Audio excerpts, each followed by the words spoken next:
English language is expanding every year. There's always new words added to the dictionary. And it's one of the world's main languages, probably the most widely spoken.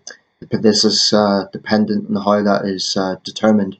But it's certainly an important international language. And with that, there is a lot of words and a lot of meanings. And this could be a good thing, but it can also be misused. And I think it's clear that in recent decades, some words in the English language have been bandied about and thrown around to the point where they've almost become meaningless. Where the word has an original context and original meaning that's quite specific. But then over time, it gets misused and thrown around so much that it's kind of a catch-all. I think racism is very much in this bracket. Sexism as well. These are loaded terms that have a very specific meaning, yet they get casually thrown around. Now, for the purpose of this video, I want to talk about a specific word, misogyny. I feel that is another word that is thrown around a lot. What is misogyny? The basic dictionary definition, and I'm going to be one of those people that names it, is, that reverts to the dictionary, is hatred of women and girls, hatred or prejudice towards women and girls, and therefore a man who embodies this is a misogynist. No, that's not complicated, that's what it is. The opposite term, or the twin term, so to speak, is misandry, yet it doesn't have anywhere near the same level of traction. It just doesn't. It's started to get a little bit more popular usage or vernacular, but it's not. It doesn't carry the same weight. Let's be honest, it doesn't. I have used the term when I think it's appropriate, but I think it doesn't have the same traction, and that to me points to some of the double standards that are out there, because there is unquestionably misandry to be found as well. But this thing about throwing words around, I think everyone who throws loaded terms around needs to be responsible, and they need to be able to back it up. Now, I'm not going to say I'm perfect. I'm not going to say that I've never misused a word. I probably have. And, it's something that we all need to be careful about. I'm sure I've done it. I'm sure I'm not innocent in this regard. But we shouldn't, because words have meanings. This thing about misogyny, now I'm going to quote an article which just reminds you of how this word's thrown around. This is an article by the writer and sexologist Kate Lister, writing for the Eye. I'll just read out her background, excuse me. Dr. Kate Lister is a university lecturer, a writer, blogger, campaigner for sex workers' rights, and a board member for the Sex Work Research Hub and the Vagina Museum. Interesting. Anyway, this is an op-ed. It's in the Eye newspaper, the 6th of March. And this is the headline. And, you could pause it just to get a look at that.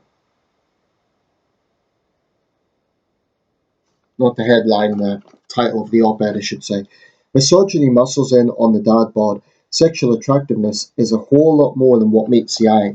So the gist of her piece seems to be that women are unfairly expected to like a certain male physique, i.e. chiseled, sort of Chip and Dale type hunks, right?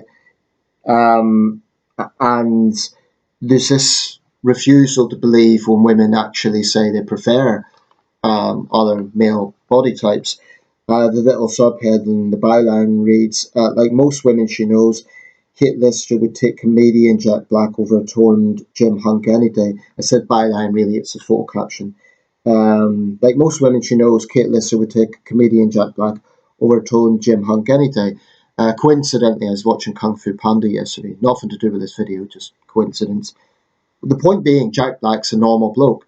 He's by no means this toned Adonis, but he's not, there's nothing wrong with him. He's just a normal guy. He's got a bit of a belly, but he's like many, many middle-aged men across the Western world, across the world for that matter. And she's making the point, well, actually, some women would prefer that. Well, fine. The issue I have here is not so much what she's arguing, but it's this use of the term misogyny. Misogyny. I mean, if anything, the article is focusing on objectification of men. So, if anything, it's misandry is the subject focus. Yet, presumably feminist writer just decides to turn that into misogyny. An article about the male physique becomes somehow about hatred of women and girls. That's an example of where I think this term is thrown around. Now, this is an op-ed, so she would have chosen the title herself. This isn't like an editorial decision. Op-eds is quite a good degree of independence, although it's just the sort of thing the Eye would publish. Um, there is not a day goes by where there isn't, it seems, in one of our national newspapers, a feminist ranting about men in some way or another, or even if not ranting, trying to present it as some sort of misogynistic angle. So I do think the term is massively overused. Why not just talk about how people are subject to expectations, like women are expected to like a certain body type? But here's the thing. If you had a male journalist writing about what men are attracted to, you could be absolutely sure feminists would be lining up to attack his objectification of women. So why the double standards? I'm not saying I disagree with everything she's writing, but my issue here is the use of the term misogyny, just casually throwing it out there. It's misogyny. Everything's misogyny nowadays. Disagree with a woman, it's misogyny. I really do feel that's the way we're going. It's just thrown around to the point where it's losing meaning. And remember, it's hatred of women and girls. Now, this is about maybe unfair expectations on what women should be attracted to. Okay, so it's unfair. But you know what? Men are subject to that as well. I mean, the fat acceptance movement has been more aimed at men than women. The notion that men should, be attracted to overweight women, and if they're not, there's some sort of sexist pig. Um, Another one, and I don't want to muddy the waters too much, but if a man isn't attracted to a trans woman, then he's somehow, well, he's all sorts of things. He's transphobic, he's somehow misogynistic. I don't know how that comes into it, but um, I think men are shamed far, far more than women in Western society. Absolutely. Feminists will deny that, of course, but they're usually the ones doing the shaming. They're usually the ones writing these sort of articles, just making this catch-all. In one part of her piece, she writes, "Why do some people, and by people I mean men, utterly refuse to believe what women tell them? Is it just good old-fashioned misogyny and the casual dismissal of women as silly, puppy-loving beach dwellers? Or is it maybe that the question is being directed to the wrong people? Perhaps the call has been coming from inside the house all along." Ultimately, it doesn't matter how many women and men confirm that they're attracted to male bodies in all shapes and sizes, because it's not women who hate the dad bod, it's men. Well, again, this is double standards, because there's plenty of women who don't like their body image. So why is she not why is she not reversing that into some sort of misandry? If women dislike the way they look, I mean, very often, incidentally, some of the harshest critics of women's physical appearance is other women. Again, something feminists, find a way to blame men for.